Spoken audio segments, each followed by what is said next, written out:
Good morning mga idol. So ito na may recipe natin. Itong tahong at saka hipon, itong ulam natin ngayong umaga. Ayun ang almusal natin, dala tanghalian na ba ito mga idol. Yun ang recipe natin ngayong umaga. So ito, nagpainit na ko ng kawali. So lulutuin na nga natin ito. Ito saglit lang lulutuin mga idol. Wala pang kalahating oras, luto na to. So pinainit muna natin yung mantika. So ayun nga, para ilalagay na lang natin itong ating regado, di ba? May luya. Lagyan natin ng luya para medyo may kalansahan yung hipon at saka yung tahong. Siyempre may luya talaga yan. At saka ito, luya, sibuyas, bawang, kamatis. Yan lang ang natin. Yan lang natin, regado sa ating recipe ngayon. Tahong at saka hipon. Ayun, mabilis lang kasi lutuin yung mga idol. Pabilisan lang na luto na hindi matagal. So anong gagawin mga idol? Mag-umpisa na tayo magluto. So let's go. Tara.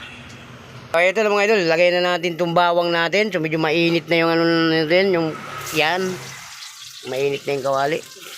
Isusunod din natin itong sibuyas natin. Yan. Lagyan na natin lahat. Para magkasabay na sila mga idol. Ayan. Haluin muna natin. Bago natin ilagay yung luya. Itong luya na naman ilagay natin. Yan. Yeah. Okay. Para mabango yung ating recipe na tahong at saka hipon. Yan. Itong kamatis, lagay na rin natin. Yan. Kasi yun ang pampakulay natin, yung kamatis. Para kumukulay yung natin, yung hipon natin, no? At saka yung tahong. Ito ang pampakulay natin. Lutuin muna natin ng maigi yung kamatis para magkakulay yung natin. Yan, di ba?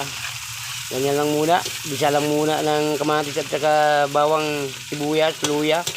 Saka natin ilagay. Palutuin muna natin kamatis ha, bago natin ilagay. Yan. So naghahanda na yung hipon natin at saka yung tahong. Yan. Kaya iluluto natin. So nag-isa na nga ako ng ating regado mga idol. You know, pang ulam lang ito mga idol ng almusal at saka tanghalian. Ito okay na ito mga idol, sama na ito sila. Ayan, malapit na madurog yung kamatis. Kailangan natin durugin muna yung kamatis, saka natin lalagay para pumasok ang lasa dun sa hipon at saka tahong, di ba? Yun, okay na natin, pagsasamahin na natin. Ayan, saglit lang yan. Haluin. Lagyan na ng konting sabaw para masarap. You know, pumula na kagad yung hipon natin. Siyempre, siyempre ba yung idol, maglagay muna tayo ng panimpla natin. Siyempre, lagyan natin ng ganito, yung stream, na? Yan din yung hipon ng luto natin, lagyan din natin ng hipon. Eto na mga idol, lagyan na natin itong natin, stream na cube, no? Yan, haluin natin. Wow, napakasarap. Yung ating special na ulam ngayon, mga idol. Hipon at saka tahong, pinagsama na natin, diba? Oo. Yan. Siyempre, wait lang, maglagay tayo ng konting tubig para may sabaw-sabaw naman konti. Konti lang. Pampaluto lang natin ng tahong mga idol. Yan. Okay, papa muna natin 5 minutes siguro, medyo mahaba ng 5 minutes, so mabilis lang maluto to mga idol. 4 minutes, no? Tapos muna natin, so unti-unti natin pasarapin yung ating timpla. So eto na dol, haluin na naman natin para tikman natin yung lasa, kung anong lasa nitong ating nilutong recipe. Yung recipe natin, alam nyo na mga idol, nakita nyo naman, oh, tahong at saka hipon, no? Yan. Dapat niya may mais pa to, no? Pero hindi na lang. Medyo marami ng gastos.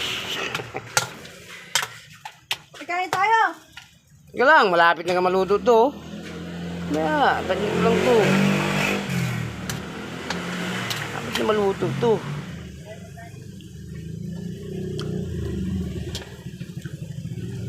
Okay, sarap.